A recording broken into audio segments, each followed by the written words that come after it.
the transformation of my 62 Corvair Rampside pickup. We're going to do the teardown today, ripping out the factory suspension and driveline front and rear in preparation for the custom chassis. Here's a look at the factory front suspension underneath this Corvair. It's basically like the 70s and 80s Chevy pickups that I remember. There's 4 bolts that hold this setup under here, 2 on this side, 2 on this side. We've got a couple steering linkages and then the shift linkage. Pretty simple setup. It's going to be easy to drop out of here. Okay, here's a look at the rear. That's actually the oil pan for the engine right here. Basically, to drop this engine, we've got 1 bolt right up in there that has to come out. And then there's 2 bolts for this transmission mount. 1 here, 1 here, a couple linkages, and this whole setup drops out the bottom.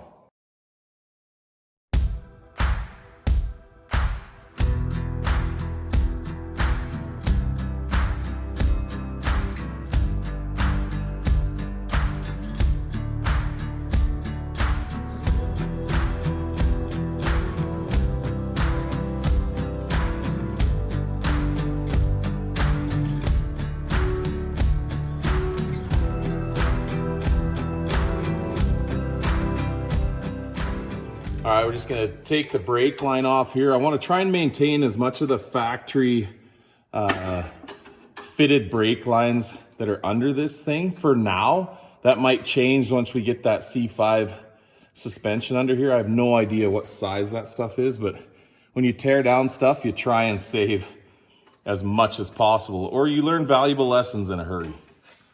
So the steering under these things is obviously specialized since it's a cab forward design, but it's, again, a simple process to tear all this out of here. Holy shit.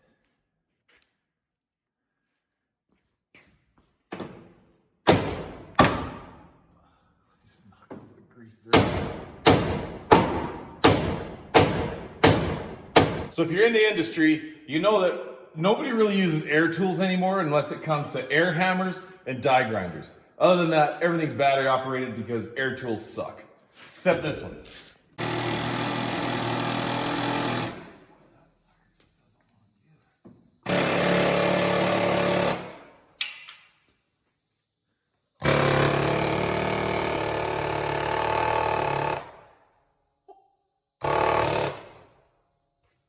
I guess we could just break it, right? Yeah. I think it popped. Yeah, it did. Woo. Perfect.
So there once was an engine.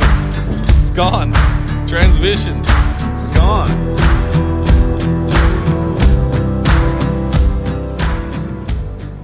It literally took us about an hour to tear down what's taken me like 5 years of tinkering and a number of other people that have helped me, and we just completely destroyed it.